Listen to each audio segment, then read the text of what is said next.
Greetings, everyone. Hello, I'm Dr. Nancy Moonstarr, host of A Man's Guide to Intimacy Series 4. Let's talk about sex, the holy grail of intimacy. You now get to be a part of a conversation with a bold and innovative thinker who is also a marriage and family therapist, certified sex therapist, certified sex educator, lecturer, producer, author who tackles big, complex problems and topics. We're going to learn about letting go, authenticity, and how to create what's worth living. His website is innerpeacecounselingcenter.com, and you'll see that Inner Peace Counseling Center in his different social media places. Today, learn the scoop on holy intimacy, starting with self-awareness. I welcome Todd Malloy. Hello there, how are you? Oh, I'm doing great. I'm very excited to have you and this big conversation. And first, before we get into some meat of it, how did you find yourself working in this? How were you drawn to this niche to do and speak about? Yeah, no, actually, I appreciate you asking me the question. You know, my life has really taught me how fragile life is. You know, we all have testimonies, we all have had, family of origin experiences, and we can take a lot of messages from them. But my message was the fragility of life, and it motivated me to want to be a part of the solution, not from a monolithic perspective, but dealing with the whole person. So with that being said, it led me to wanting to be a licensed marriage and family therapist, sex educator, sex therapist. I've also been a pastor, been in seminary school. So I think that the eclecticism of my life facilitated me being able to work with the whole person. And that's, how I've committed my life, being a part of the solution to the ills of society and helping people through the crossroads that they can have a life worth celebrating. Nice, nice. So solutions to life, tie that into intimacy for a man and a guide. I think it really starts from the construct of how we even enter relationships from a societal perspective. You think about this, we're taught to be excellent students, we're taught to be excellent employees, we're taught to be military people. No one teaches us how to be intimate partners. We got pieces and parts, the other person has pieces and parts, we'll throw them together and hope for the best. Good point. For me, to some degree, that really sets us up to be in a situation where it's an accident waiting to happen.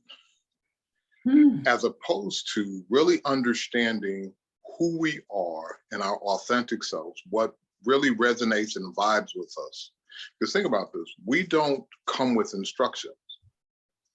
What we do is our clothes, if you look at it, the clothes we have on have instructions. As long as we follow the instructions, the clothes will last as long as they want, we'll have a great wear. We don't come with instructions. So without self-awareness and teaching someone how to care for you, we're actually setting them up to fail and setting ourselves up to be disappointed. See, true intimacy comes from a combination of trust, vulnerability, and safety. But how can we offer that if we really haven't begun to dig within ourselves and really understand what's important to us, what's significant to us, and a litmus test necessary to qualify the person next to us? By actually being introspective about wants, desires, and needs, and being comfortable enough and honest with your environment to be able to share what they are, we're now putting the person in a position to be successful and putting ourselves in a position where our needs can be met. Remember, we're often taught that we're not enough. Society kind of teaches that, and to give a little background on that, my perspective is everybody in the world is traumatized. Why is that? Not because of the heinous things or not because of the isms of life. It's really about how we're bred. When you're a kid, you're supposed to be seen and not heard. When you get a little older, if you can't say anything nice, don't say anything at all. When you get a little older, you got to be politically correct or your socioeconomic situation is challenged. When does anybody say, connect to your own experience, value it enough to put a voice to it, and the people around you love you enough to adjust that you have a peace and you have a safety and a security? We're not. We're taught we have to go along to get along. Wow. So particularly for men, we're not taught to connect to our emotional experience. We're supposed to be rough, tough, we're providers, we're fixers, we're all of these things. We're everything but human. We're everything but, we're Superman. We're pretending to be Superman with that aren't subject to kryptonite, but every Superman is subject to kryptonite. Wow. So it starts with us giving ourselves permission to be who we are, and we're okay, even though we may not reflect the brand of manhood that society says normal. Because what I challenge men with every day is, who told you you weren't enough? And why do they have more of a value in you being enough than your own voice? Yes. See, I don't know that manhood should be canonized. And I'll explain why, because life is dynamic, not static. Okay, tell us what canonized means. Canonized means I don't think we should make it a holy grail. We should make this a fixed pole mark. Why? Because manhood at 18 is different than manhood at 30. At 18, I don't have anything to lose. I don't have a mortgage. I don't have a partner or a steady partner. I don't have a full awareness of life and the variables of responsibilities, duties, roles, responsibilities, things of that nature. So my manhood expression at 18 would be different at 30, when I may be starting to have a significant relationship, begin to start having children. Therefore, that my brand of manhood has to be relevant to the situation that I'm in, as opposed to a standard that was created prior to me being born, and that does not take into account the nuances of who I am. Okay, so canonized, does that imply then sort of a set one size fits all? And at Correct. 18, Correct. and is this tied to why men are so impressionistic at 18 and then carry that forward? Right, but it hinders. But now, if I use that model to brand or to brand myself as a man, I may not be relevant to the situation I'm in, nor does it take into account who I am as a person, what my real wants and desires are. It's not, think about this. That mindset will facilitate the creating of a representative. I have to look a certain part. I have to wear the right clothes. I have to have the right sneakers on. I have to have the right walk, whatever the case may be. That's the representative. As long as I project the representative, that's what people accept. But therefore, the real person, the authentic person that I am, there's going to be a void, because that representative it's not a pure reflection of who I am. So if a person buys the representative in a persona that I have to live up to, that may not fully be accurately who I am, therefore the relationships that I'm looking for, the intimacy that I'm really looking for, how could there be true trust, vulnerability, and transparency when I'm only showing you the representative? So I have to be able to understand who I am well enough and be comfortable with who I am to negotiate my own brand of manhood, and be able to present that such that that image is the authentic self, that now I can be vulnerable, I can be willing to be transparent, I can be naked and unashamed, because you've accepted the person, not the representative. Does that make sense? Yes, and I want to go back to where you were giving the background on the emotional kind of guys are taught to stuff it and really not express. Correct. And then don't we have like a flip of that as well? And could you talk a little bit more about men not feeling they have permission to really speak what's going on? Oh, I've worked with a lot of men, and I do a lot of that, giving them permission to be able to use their voice to connect to their experiences and begin to talk from their experiences. The way that I frame it is learning how to be present, honest, sincere in every moment, creating, no matter be it an intimate setting or non-intimate setting, that I'm authentic with my experience. I don't start the conversation from my intellect.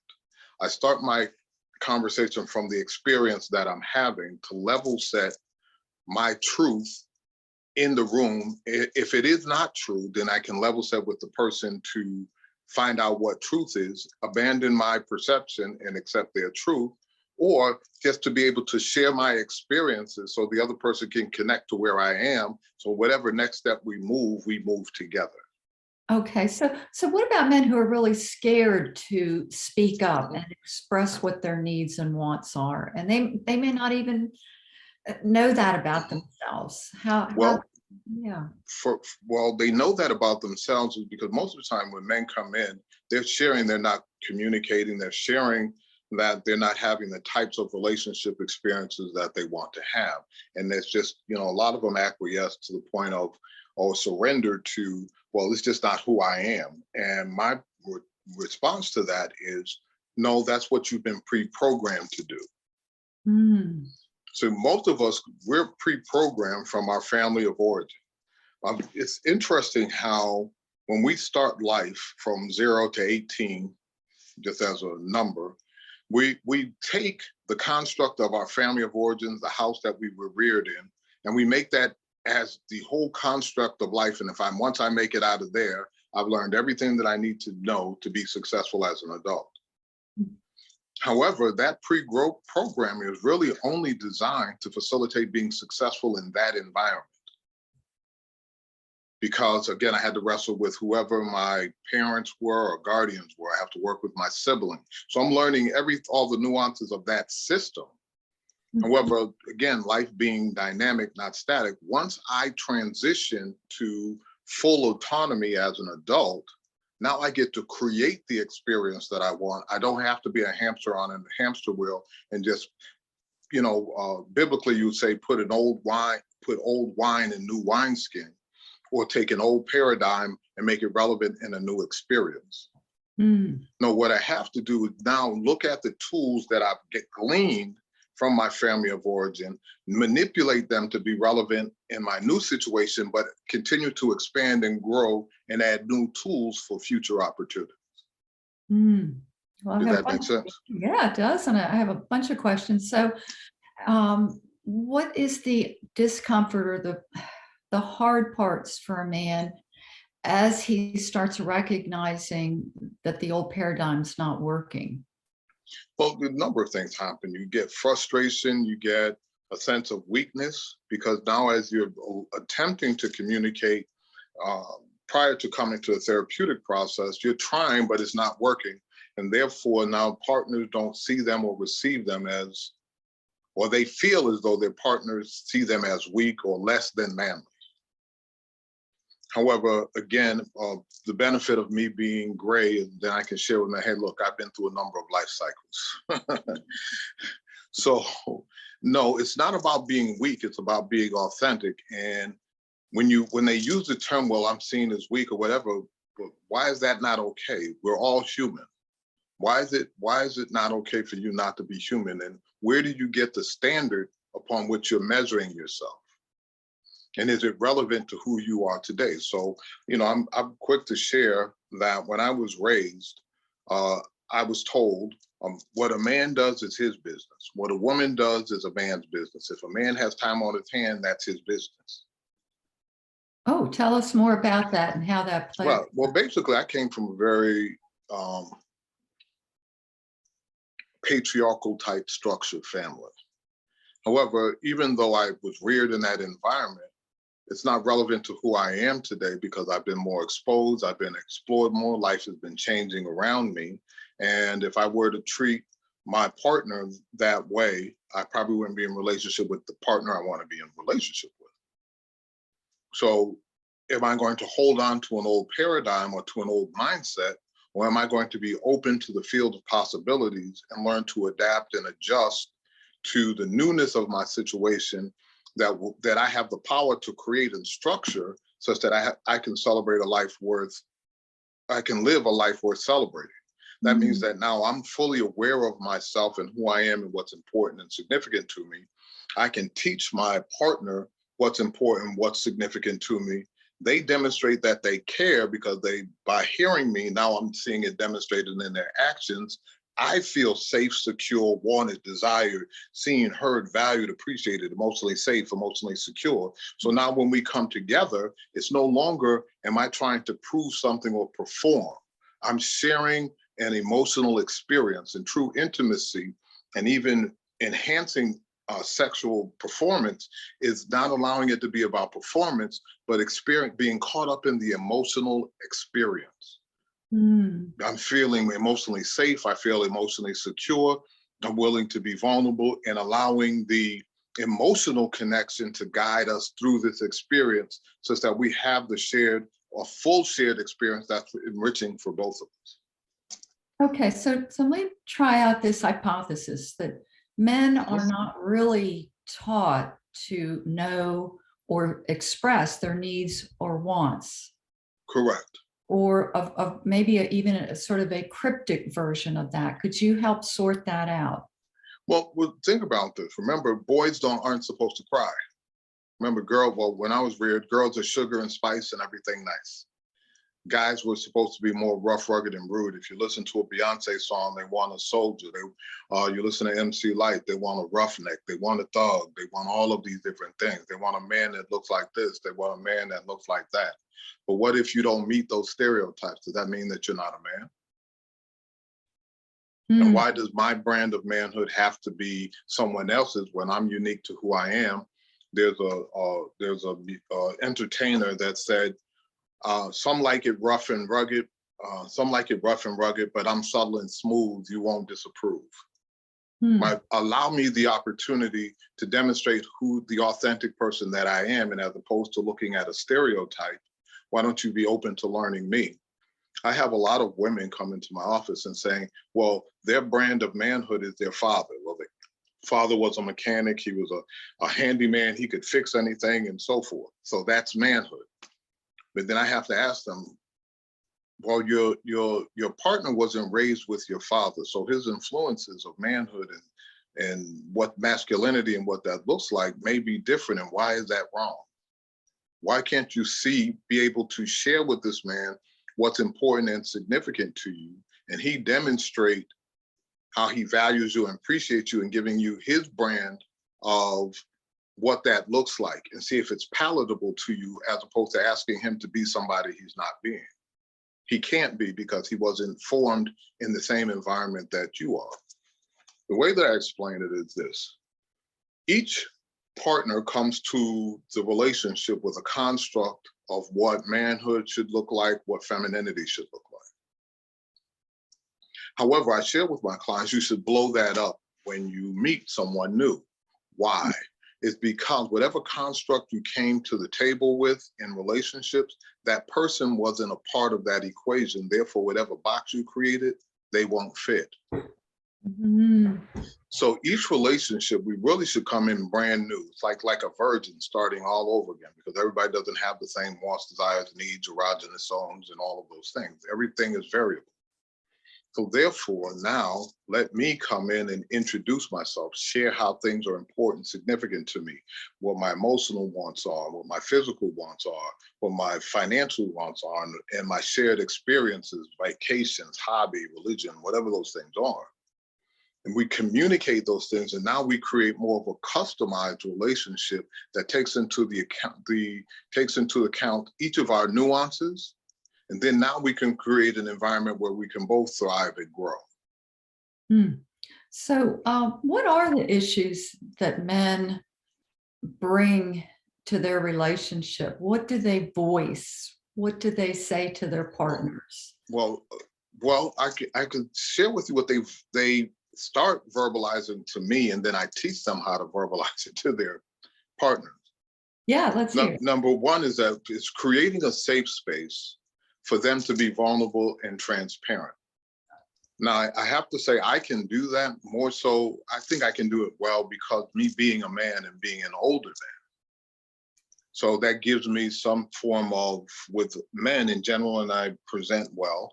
So they say, okay, you must know something, made it to, pretty near 60, and you still here and you seem functional.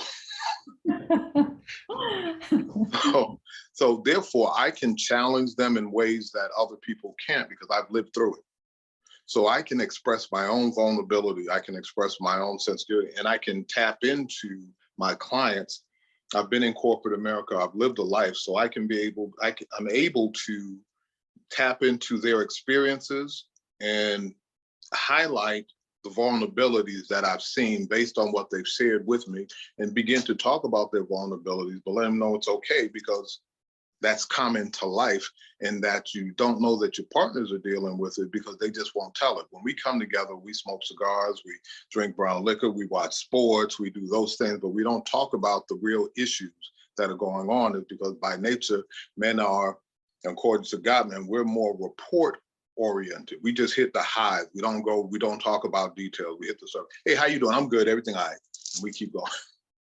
Yeah, that's cool. So I like that. So it's really starting with him creating the space where he feels safe enough to be authentic and vulnerable. Wow, that makes Correct. sense. Yeah. And then we build from there, and now begin to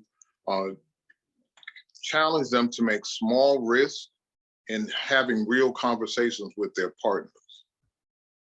That means that, hey, I laugh, I tease people, because it took me 14 years to be able to tell my wife at the time that you hurt my feelings. That's big. Because here it is, I'm 6'5", at the time I'm probably 250, athletic build, benching 400 pounds. And here it is, I have a wife that's 5'5", maybe 125 pounds. And she says some stuff to me, and as a man, you're not supposed to flinch, you're not supposed to cry, you're not supposed to do all of these things. However, it got to the point because not communicating created resentment and bitterness, and began to jade the lens of me seeing my partner. So as opposed to just saying, hey, you hurt my feelings, as opposed to just being honest with my experience and say, you hurt my feelings, and be able to turn that into a discussion. So as opposed to an attack, I can really understand her perspective and where she was coming from when she said it. Because oftentimes when people communicate, we only hear the output. We don't understand the underpinning that facilitated the output that came from that person's mouth. So by slowing down, starting the communication from your impact will begin to facilitate with your partner, to help you level set with your partner about the truth of the experience, as opposed to you taking your perception and making it their truth. But then it could foster the environment to stimulate conversation, because I'm using I statements. I'm taking ownership for my experience. I'm taking the position of inquiry. Therefore, I'm putting my partner in a position to be a helper, not a point of attack. Well, you make me sick. You get on my nerve. You shouldn't have done that. You made me do this. No, nobody makes you do anything. Mm-hmm. So let me go back to sort of a tricky point there. You're talking about him communicating openly, authentically, and so before he knows how to do that, let's say he hasn't created he just starts to learn about what are the behaviors that men engage in when they can't get authentic, safe space to communicate. What happens? There becomes a distance. It could be a varying thing. They become argumentative, and tones of voice and how they're dealing with you becomes very cantankerous or challenging, very difficult, because it comes through, they show more frustration. It's often said, and we say amongst ourselves in men's group, when a man feels challenged, his chest gets big. He wants to overassert his sense of proudness, his prowess, his masculinity. He overemphasizes it. It also could create where you begin to fall in love with golf a whole lot more. You find distractions from keeping you focused on the real issues. You find mistresses. You hang out at work. You go to more happy hours. You add to more sports bar. But everything other than dealing with the issue, you tend to separate yourself and begin what we call it suffer in silence. But again, with that suffer in silence, and I challenge men to not do that, because that actually erodes the relationship. What you think you're doing to protect the relationship is actually long-term it's eroding the relationship, because it's building resentment and bitterness with you, but it's also building resentment and bitterness with your partner. Good point. So that he thinks he's protecting the relationship by not saying the full truth. And if you could hit that again, that's really big. Right. The thing is that, hey, I don't know what to say, and what I'm saying is arguing. I don't want to argue with her. So the best thing for me to do is not say nothing. So they look at it as a safety mechanism. And I'm saying, well, your safety mechanism is working against you. And how easily can men make mistakes? Do they have like a mindset like I'm supposed to be perfect in handling this? And Oh, yes, very much so. I'm working with a client now that, he's the quintessential alpha type master man. He's a man amongst men in his presentation. And I don't say that mocking him because I actually believe that, the way he presents. However, he's in a situation now and he's working with me where we're connecting him to his emotions and so forth. And he noticed that he's becoming more emotional. He's cried more. He's kind of connecting more with his employees. And he got to the point where now he's comfortable enough to begin to initiate conversations about his emotional needs with his children and his wife. mm, Now, in the midst of that conversation where he had with his son and his daughter, they both thanked him for being honest, showing emotion, and being vulnerable. wow. They said, now these two children are adults. They said, hey, we are so glad to see that you're human because we didn't know we could be human. And we always felt like we were failures because we couldn't comfortably meet the standard that you displayed to us on a day-to-day basis. Mm, By you opening yourself up to be free, to be vulnerable, now you gave us permission to be okay with being human. That now we can be free, that we can be open, that we could share our experiences, and we can count ourselves as a factor in our own equation of life, as opposed to ignoring our feelings and suffer and just move through life in mediocrity. so there's huge influence potential Right. as a Oh, man. very much so. Yeah. And Think about it this way. You change one part of a system, you change the whole system. So if you stop looking to change and control other people, and you actually begin to do your own personal work, and that will impact everything you do. It will have a rippling effect through every layer of your life, how you communicate, how you connect, how you share, et cetera, et cetera, et cetera, et cetera. But if you just take responsibility and accountability for yourself, the shifts and the changes that you're looking for will be made manifest around you because of the rippling effect. so how difficult is it for a man? I'm sorry, did I interrupt you, or were you gonna? No, ma'am, all is well. Okay. How difficult is it for a man to understand self-awareness, and where does he live most of the time if it's not in a self-aware state? Well, if it's not in a self-aware state, it's really maintaining the representative and fitting an image. Remember, church and society likes pictures. We like, I've had people come, well, our resumes look so well together. That's why we're partners. We have the similar FICO score. We have the same trajectory on professionally, et cetera, et cetera. We just don't like each other. No, society likes pictures and images. And when I challenged them, I said, how's that working for you? By you holding up this pretense and trying to posture and meet everybody else's need and be everything to everybody else and nothing to yourself, how is that working for you? How happy are you? And then they begin to be really honest with the quality of life that they're having. They may aesthetically look great and societally look great, but inside they're living in hell. Matter of fact, I had a client actually say that. He said, I actually live in hell.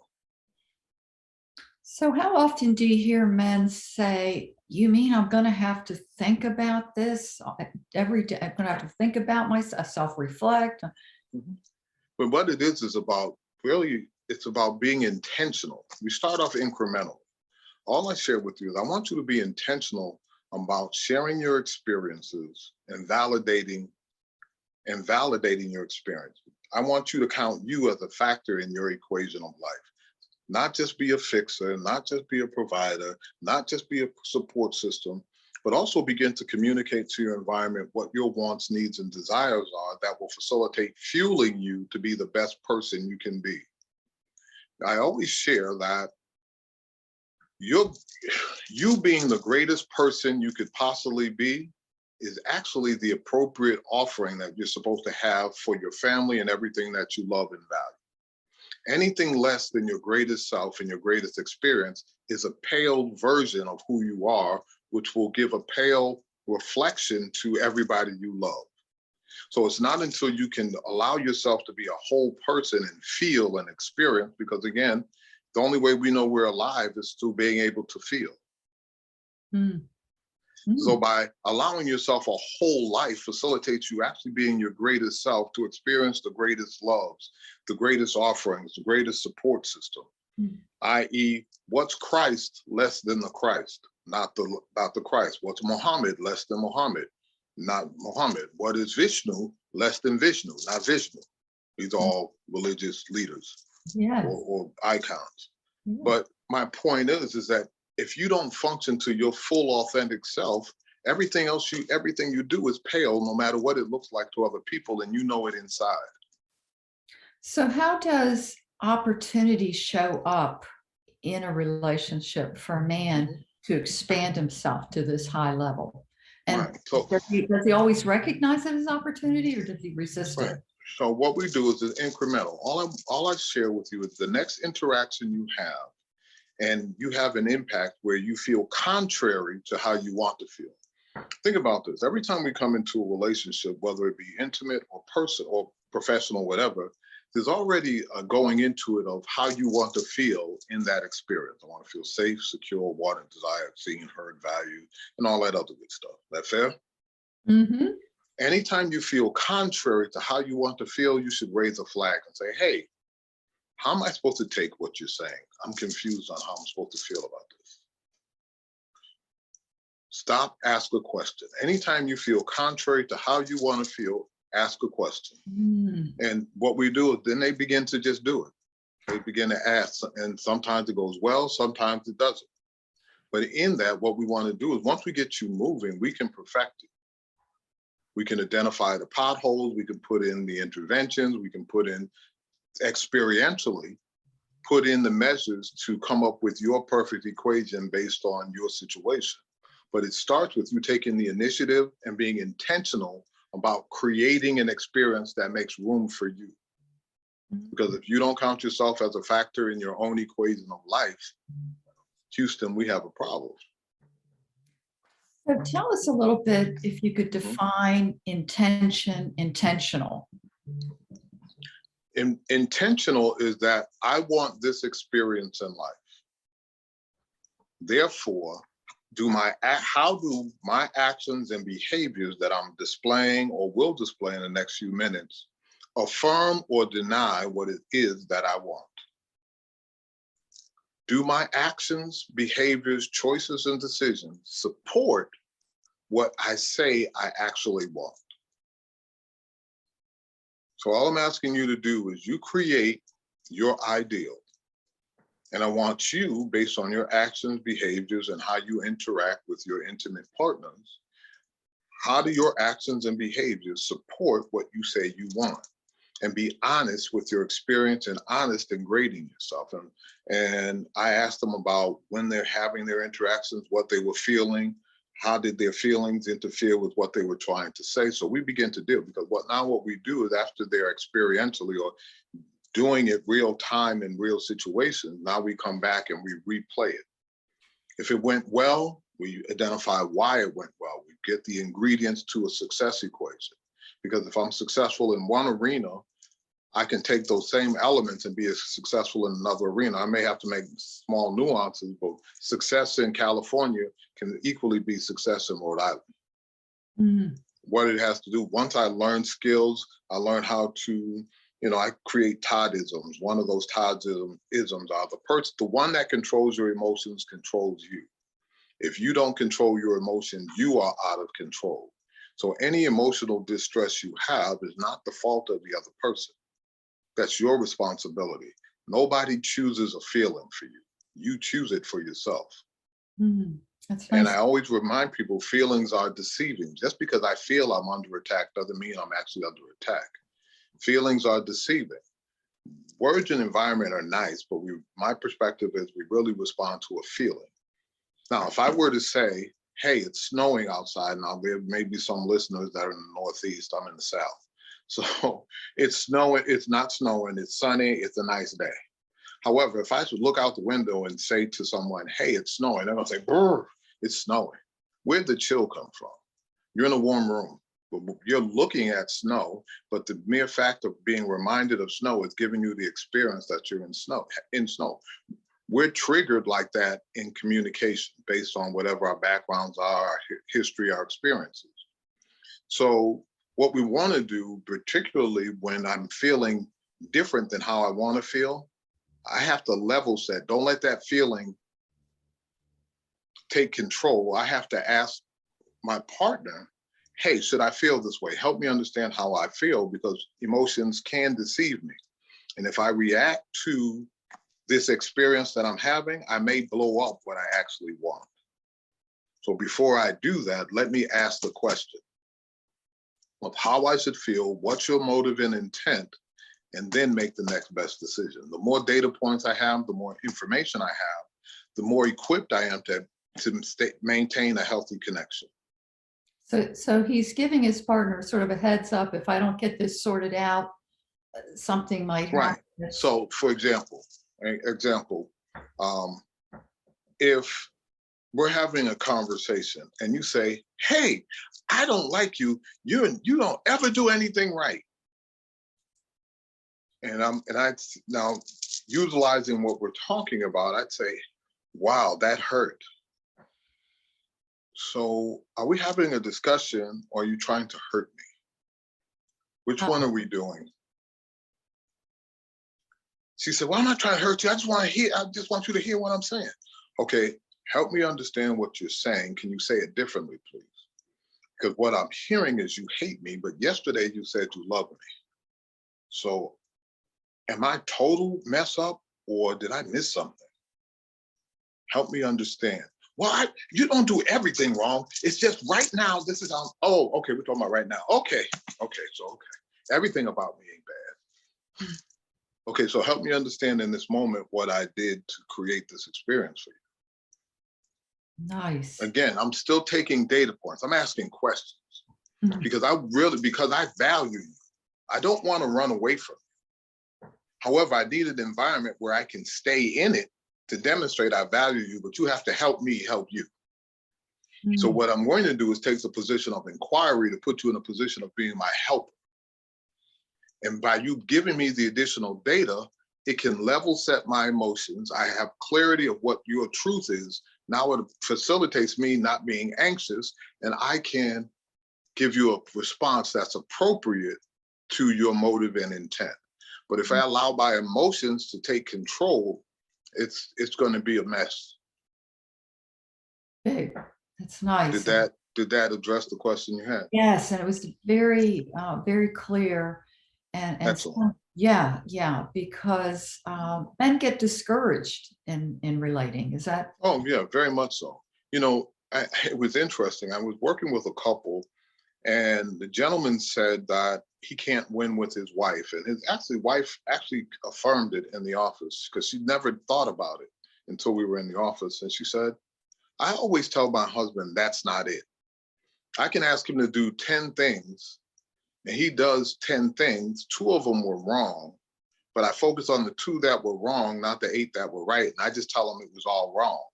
But then for 15 years, he's been starting the 8 he did right. He didn't know they were right because she never articulated. It's not the 8 that were wrong. It's just the 2. So he start with a whole new 10 and keep doing a whole new 10. But meanwhile, by him not feeling he can win, he won't stop because he values her. But emotionally, he's becoming disconnected because now I can't win. So now I'm going through the motions. I'm cutting off my emotions. Now we're having other relations, because once I cut off my emotions by communication, it's limited. Once my communication becomes limited, that has a reflection on my sexual activities, things of that nature. Once the emotional breach starts, it has a rippling effect through every layer. Yeah, I wanted you to go ahead into the bedroom now. So how does that carry into the bedroom, and what effect does it have on what takes place in physical intimacy? Well, think about it this way. Now that we're beginning to communicate, I'm being able to count myself as a factor in my own equation of life. I have a full acceptance of myself and I know that you accept me. Now we're actually able to come together sexually and let it be bigger than the sum of the parts, because now this physical expression is really a reflection of the emotional connection and love that we have. Now we're not performing. Now we're lost in an experience now that is the godlike experience, because now it's not about performance and size. It's about connecting to a feeling, connecting to a touch, connecting to a shared moment of the purest form of intimacy where we are refreshed and we are restored. So now we're creating an environment where our coming together is far greater than the sum of the pieces and parts we're throwing together. Because now we have true vulnerability, safety, and transparency. Nice. So this holy intimacy idea, this is really what you're working on creating and explaining here. Correct. Yeah. Correct. But it starts with you being accepting of you as a whole person, the challenges and the positives, and being comfortable enough to that and say, hey, to the world, and most importantly to your partner, I'm human. I am perfectly flawed. But it's not because of any lack of value or significance of you. It's because I'm human. But always know my intention and my sincerity are real all day, every day. But sometimes laws of physics kick in and I will come short. But it's not because I want to. It's because there were things that are beyond my control. And can that be okay with you? And can you still love me? So let's move into conversations around sex. When men are communicating about sex to their partners, how easy or how difficult is that? And what is that like for a man to be able to bring that topic about? Well, it varies, but one of the things I do men's forums periodically, and one of the men shared that they really don't want to ask questions, and they think that it makes them look bad to ask questions, to really even share what they want. You know, they may say, okay, do this, do that, but sometimes a lot of men aren't fully aware of the female anatomy, not even fully aware of all of their personal erogenous zones. So number one, when I meet someone, I first assess what their self-awareness is about their own body. Then, do you understand, how have you learned about your partner's body? Well, you know, guys most of the time learn about sex in the locker room with a bunch of other guys. And then, you know, we're telling lies and embellishing, doing all of those things. And I always share with men, the problem with that learning is there was no women in the room.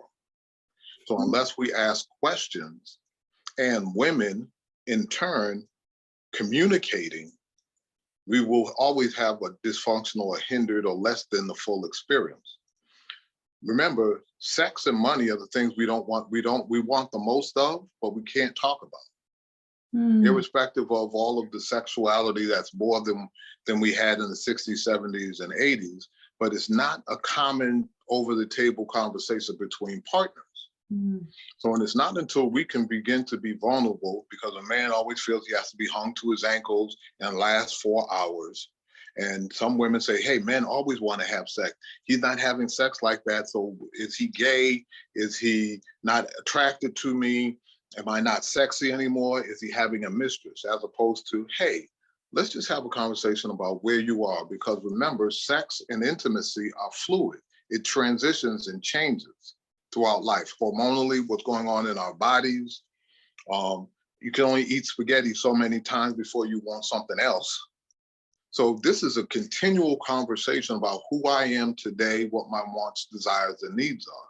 And the more willing I am to communicate that, and my partner being open to receive it, as opposed to holding on to the stereotypes and the myths and really work in truth, will position men to be more comfortable with their partners, but also they have to be comfortable with themselves and rebrand their masculinity and manhood from the stereotypical model to a model that's relevant to them, that they can actually achieve.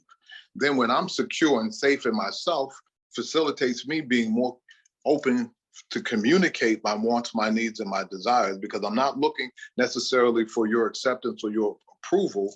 I'm looking to see if you really care about me, because I'm sharing my truth, and this is part of my litmus test to assess what role you'll play in my life. All right. So let me ask, this is a big question. So Imago, I know that you work with the Imago. How do you work with the Imago in a man's sex life? Well, because number one, it's about my image of love and relationships. Oh, and could you back up maybe and define Imago? Right. Imago, that's what it is. Imago means my relationship with love and intimacy. Excuse me, I said it perfectly just a second ago. My Imago is basically my view on love and relationships. The more self-aware that I am, my triggers, how I see love, people use the 5 love languages, acts of service, quality time, physical touch, gifts, and words of affirmation, one of those 5. So it's really understanding how I tick based on my family of origin construct. And it gives me a clear indication of healthy dynamics, unhealthy dynamics that I bring to a relationship that now I can perfect, build on for my own self-awareness, but also introduce to my partner so we can collaborate and make them a part of my success team. So for example, I'll use me for an example. My 3 love languages that I've come to understand is quality time, words of affirmation, and physical touch. So now that I understand that, when I'm connecting with a new partner, a new mate, it puts me in a position to introduce them to how I see love. So, hey, if there's a value, there's a consideration. Buying me a gift, buying Todd Malloy a gift really doesn't, oh, thank you, but really doesn't move me. That's nice.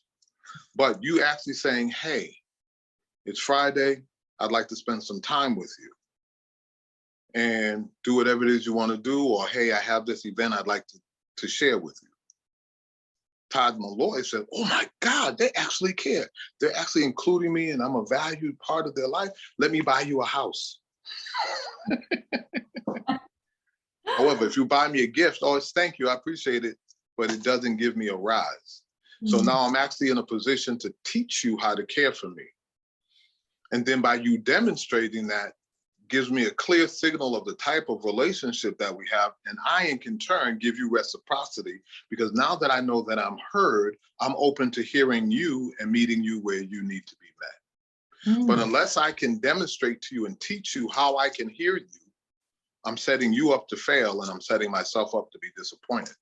And the Imago facilitates creating a self-awareness to be able to teach your partner how to care for you, and in turn creating an environment that you will be able to reciprocate that type of love and affection in a manner in which your partner can see it.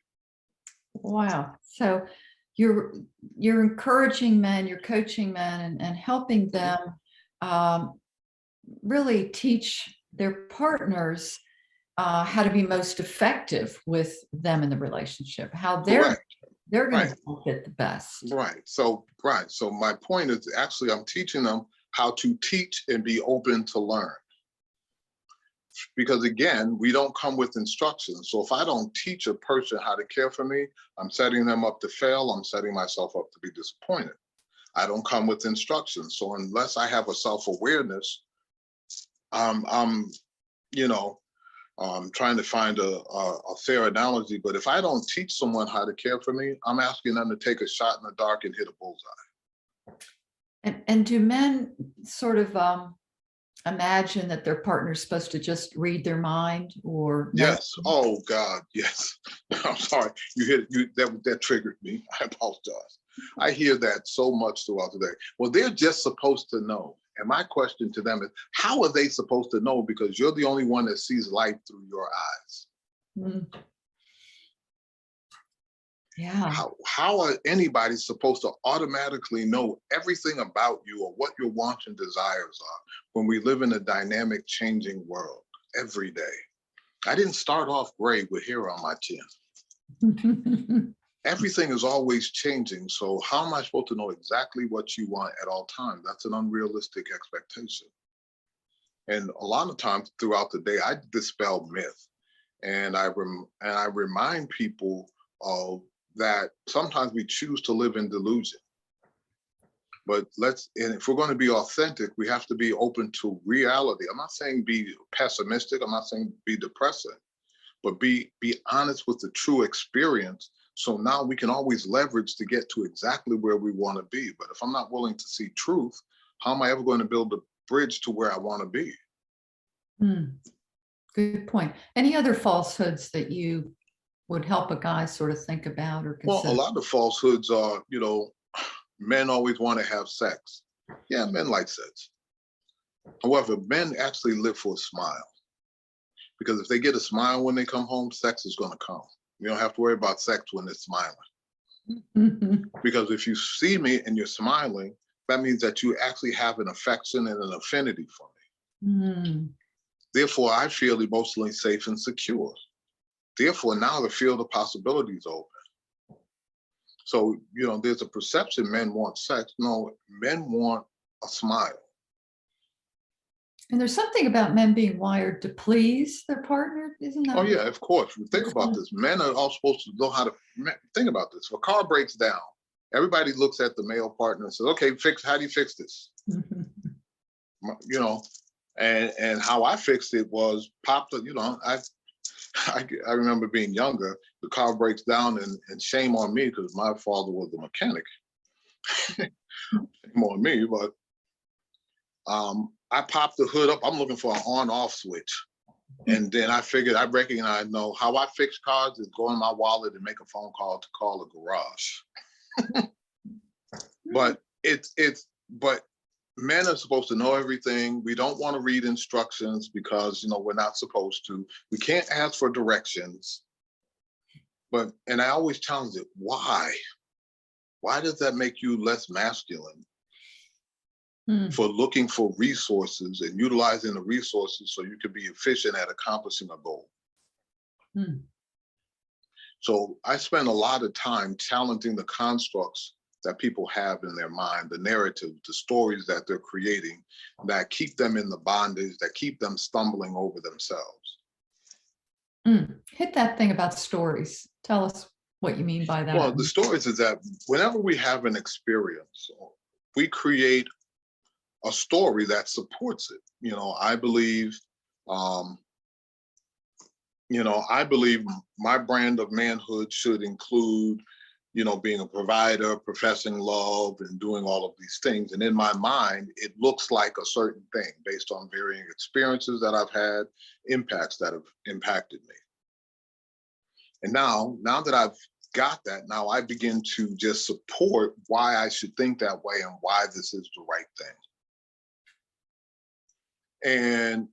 But sometimes in the midst of us putting data points together, we inaccurately put data points together. Men feel, hey, I'm trying to think of a stereotype that, hey, all women nag. Well, no, just because you were with one person that may have nagged doesn't make, you can't broad stroke that. And then I challenge them and say, hey, women don't actually nag. Women are actually trying to say something, and they are saying something. The question is, are you open to hearing? So you're saying they're nagging because that's what your father said, that's what your uncle said, that's what the men say in the locker room, that's been your experience, and you canonize it as nagging.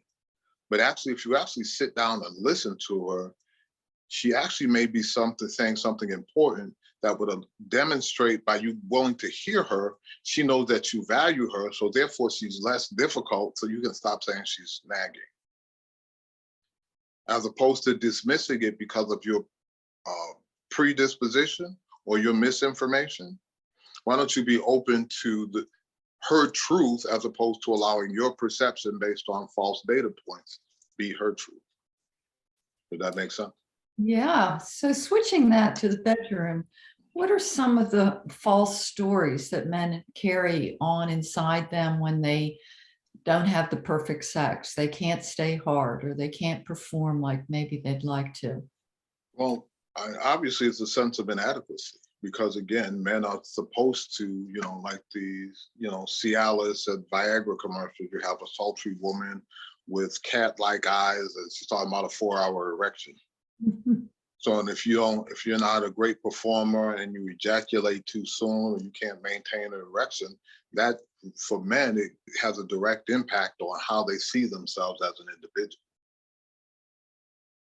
Therefore, now intimacy becomes more performance based. They may even not want to engage in sexual activity, which has a rippling effect within the relationship because now you're not pursuing your partner as often as you did before.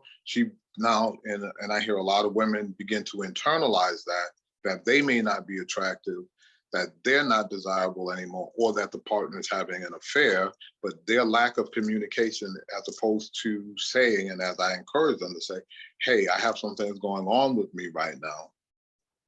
And, I'm not feeling confident or secure in my erection because of these things happening. And I share with them, if you actually have these transparent conversations with your partner, you'll actually find out that it's not as traumatic as you think, and we can find a simple solution. The reason being is that, and I always share with them, sir, your sex organ is not limited to your genital region. The largest sex organ is the skin. It's about connecting and sharing an emotional moment and allowing nerve endings to do what they do. If you actually get out of your head and you just get captivated in a hug, a brace, a fondling, you will find out that your erection will come back unless there's some really hormonal, physical damage. The whole point of being mentally rested and secure will allow your pelvic region to do what it is, but you've got to take your mind off the experience and just be captivated by the experience as opposed to grading and measuring it. And so these are tied into the stories that men carry around about their sexual performance. Correct. That's paramount in regards to them defining themselves as a man and feeling adequate. Thank you. So before we close today, is there anything else that you'd like to put on the table for our listeners, our watchers? Well, the importance of self-awareness has the rippling effect that far extends just intimacy. It's every layer of life. Self-awareness, taking the ownership of who you are, what's important to you, and teaching your environment how to care for you and creating an environment that you can thrive in and thrive with others is your responsibility and your offering to the success you want to have in life. And don't cheat yourself by trying to make it other people's responsibility. Take ownership for your experience, take ownership for your emotions, and communicate. Who better you can do it for? Because again, we can all have a life worth celebrating. Will you make the investments in yourself and find yourself worthy enough to give it to yourself? Nice. Well, you just ended with I usually ask, what are your 3 bullets? And I'm hearing, how to dispel these performance stories, myths, take ownership for your own experiences. Yes, ma'am. Communicate, and it's a worthy investment for men to invest in themselves. Right. We have to find ourselves valuable enough to take ownership of our experience. No one's going to save us. No one's going to do it for us. We are capable of doing it for ourselves. Why not be your own savior? You're worth it. Nice. Thank you. You're quite welcome. Todd, do you have a gift for the audience, something you're offering? Yes, I do have the Imago as a gift, as a free gift. It's downloadable on my website on innerpeacecounselingcenter.com. Just go to resources and you will see the Imago download. And please feel free, walk through the steps. It's self-explainable. And again, benefit from it, learn about yourself and introduce yourself to your partner and to your significant other. Thank you. Thank you, Todd, for this Oh, you're time. quite welcome. Yeah, so appreciated. Thank you for the opportunity. I appreciate you. Okay, all right.